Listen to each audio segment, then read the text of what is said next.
Right guys, it's day 2. Pretty exciting. We're about 60 people off the money. Min cash can be 3,500. I believe first prize is like $430,000. Time to focus, play well and run it up. Let's see how we go. So we've made it to the first break of the day. There are 228 players left. This means we're in the money and we officially have our second WSOP cash.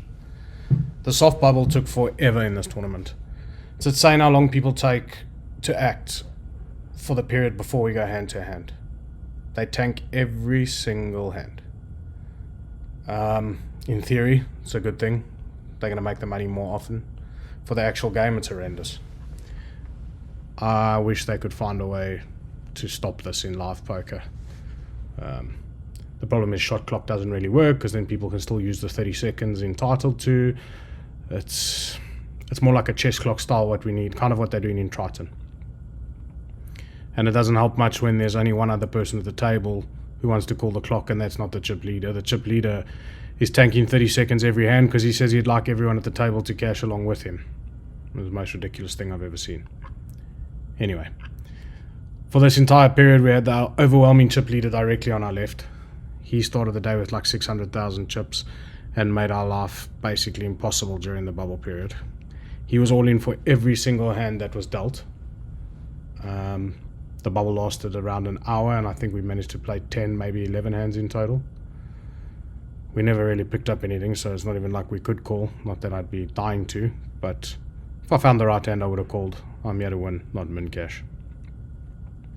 After the bubble burst, people busted insanely fast. In between this, we managed to steal 1 or 2 pots and get our stack back to 250,000 odd. And then we'll end up playing this absolutely absurd hand.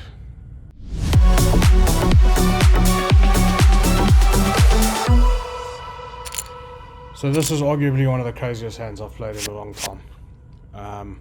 Basically, a stack of chips gets moved to the position 2 to my left, but there's no player, he's just blinding out. It folds to me on the button, I decide I'm opening any 2 cards here. There's 20,000 dead money in the middle, and the chip leader who's in the small blind has tightened up since the bubble burst.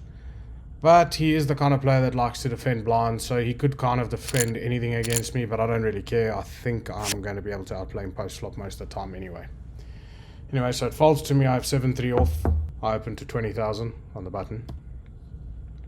As expected, he defends from the small blind, and we go heads up to the flop. This flop's pretty good. It's almost as good as it's going to get for us. We flop a double gut shot, and he checks. I decide to bet.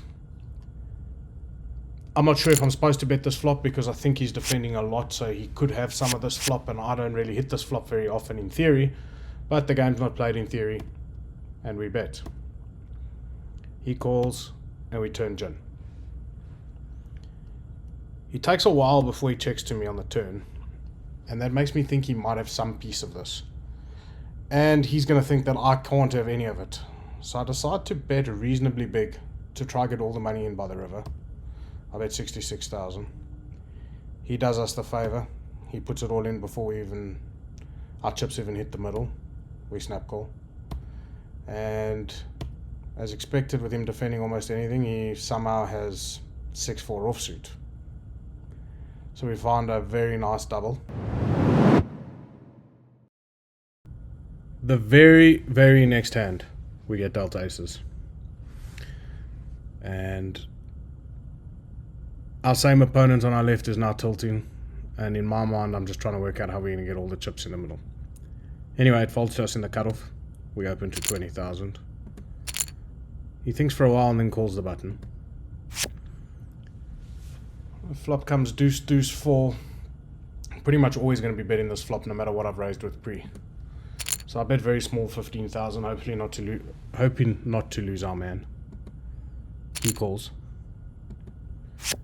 The turn comes a 5, and now I think that the problem with betting again is that I kind of just lose all his hands that I need him to have. I need him to have all the Broadway suited cards. And if I check to him, I feel like all his overpairs will bet for me. So I check to him. He checks back. And now the river comes another 4. And in all honesty, I don't see what he can ever have that he can call a bet from me. So sometimes I suppose he could call ace high, hoping to chop. But I think it's more likely that he's going to try bluff me. So I decide to check again with the plan to check raise if he bets small. Because if he does bet small and I check raise, he could get stubborn with ace high. He could get stubborn with a pair of sixes if he somehow managed to check that on the turn. But I think this is the kind of play that bets over pairs on the turn. So I'm kind of just checking, hoping I can get him to bluff. We check. And now he bets 125,000. Which is over the pot. And I find that most recreational players don't do this as a bluff very often. The problem I have is, in this hand, he's basically saying he has the nuts by betting this size, and I can't work out exactly what nuts he can have. I've under-repped my hand massively by checking twice, and unfortunately this one I just can't fold. So I call. And when he turns over his cards, he flop quads. This makes a lot of sense. And it's a little bit disappointing because we just got these chips and now we had to give most of them back. But it is what it is. If he played in his hand in any other fashion, whether he raised the flop or bet the turn, he would have got a full double from me and would have lost a lot more. So I guess we have to be happy that that never happened. So this tournament has been an absolute roller coaster.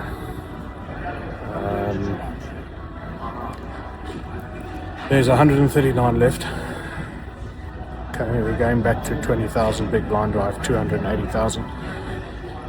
In the last two levels we had from 300,000, with 1 point we had 800,000 for exactly one hand. The next hand we were back down to 400,000, then we were down to 150,000, then we were back to 500,000, and then the last hand before the break we opened ace 10 of diamonds under the gun, big blind defended, came ace 6-8. He check raised all in for his 160 balance or whatever it was, around 10 blinds. We called, he had 6-8. He doubled. And now we have 14 big blinds. And a dream. But we're still in there, we're still boxing. We've been in these positions before, we can spin it up just as quickly. Let's see what happens. Right, so unfortunately that didn't go as planned. When we came back from the break, we were in the big blind pretty quickly, well, went through the blinds, and we're down to 200,000. Good for 10 blinds. And then we folded a whole rotation, got us in the big blind again, so 20,000 in the middle for the ante, 20,000 in the blind, and 160 behind. Folded to the button who raised. We moved all in with pocket twos. He called with ace 3 of clubs, and unfortunately we didn't win the flip. That's us. We'll end up busting 113th out of 2,148. We cashed $4,555. At least it's something. It's a start. It's moving in the right direction. This week's pretty big week. The monster stack starts, the WSOP monster stack. There are 4 starting flights that all have their own day 2. It's a bit of a complicated tournament, so you can play day 1 or register at the start of day 2 for that day 1. But each flight you can only have 2 bullets. If you ever bag, you will cash on day 2. If you ever bag for day 3, you can't play another starting flight. Hopefully we can get through with 1 bullet. I might actually just go down and play day 1A now. I'm not entirely sure yet. I haven't quite decided what I'm going to do, but that is a very strong possibility. I will let you know.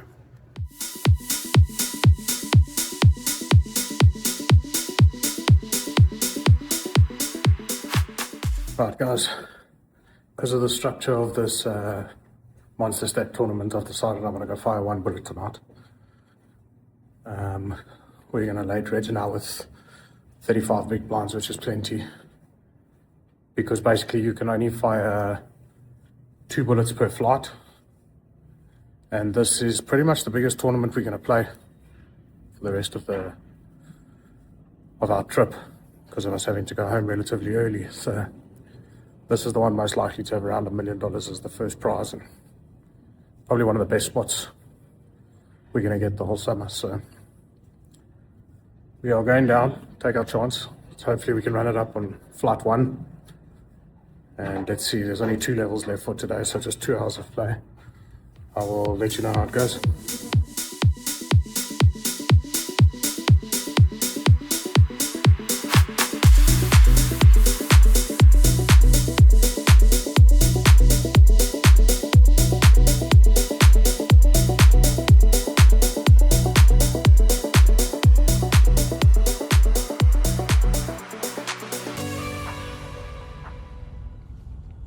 So we play this monster stack with the intention to kind of give it a spin in the beginning. We can fire basically 8 bullets in this thing if we need to. And we'd like to spin up a stack early. So the first, we win 1 or 2 hands. We're playing a lot of hands. So our image of the table is super aggressive. Anyway, the hijack opens to 3,000 at 1,000, 1,500. We just call the cutoff with pocket 3s. The button, who's visibly tired of me playing every single hand, makes it 11,000. The original opener folds. And we just decide, fuck it, let's go. We stick the whole lot in. And let's see what he decides to do. He lands up calling. And the board runs out 4, 5, 6, 4, 9. Which means our 3s are good against his ace jack. And the next hand we play, we have pocket 7s. We raise to 3,000 and only the big blind defends. Flop jack 6-4. He checks, as he probably checks everything in his range. And I decide to bet just to protect against random overcards that a lot of people just give up on these kind of boards when they don't have a jack. I bet 3,000. He calls. Not ideal, but well, we can be beating a 6 a lot of the time. Sometimes he has a jack. We'll decide what we're going to do on the turn. The turn's gin, 7 of clubs. And when he checks, I decide I'm going to try get as much as I can here. So I bet 11,000, which in my mind is, if he calls, I've basically got a pot size bet on the river to get the balance. To my surprise, he goes all in. We obviously call. And it's always great when he turns out to have a hand that he's drawing. As we start to find our feet and start thinking in our heads that we're finding a bit of momentum, this hand happens where our opponent raises in the hijack to 3,000. We look down on the button, we got pocket queens, we make it 10,000. He calls pretty quickly. The flop comes jack 9-5, great for us. We've still got an overpair. He does something very strange. He just leads for 30,000 into 20,000. And this is the kind of guy, from what I've gauged on how long I've been playing there, which isn't that long, that he's not going to fold top pair to me too easily. And I don't think he just bets the flop with nothing. So I just decide I'm just going to go all in and try and get all of it. I do exactly that. He beats us in the pot. And we quickly find out the bad news, that he has aces, which he decided to play in a very strange way. And yeah, things have turned drastically suddenly. We're not left with very much, maybe 65,000 back to around starting stack. We win another hand with ace queen, win 1 or 2 pots here or there, and we get it back to 150,000. Back to cruising. It's like an absolute roller coaster today. 150,000. Long story short, lands up going in the middle with aces versus sixes on 9, 7, 5, 3. And the river's an 8. And we bust. It was exciting but disappointing. I don't even know how to describe this level. Considering we only played one level of poker, it's actually quite ridiculous.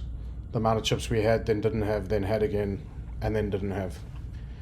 Anyway, we're done for the day. We will start again tomorrow to hopefully bag this monster stack. That's it. I'm glad we got another cash. We're kind of starting to trend in a better direction than where we were. And hopefully the big one's just around the corner. Andiamo.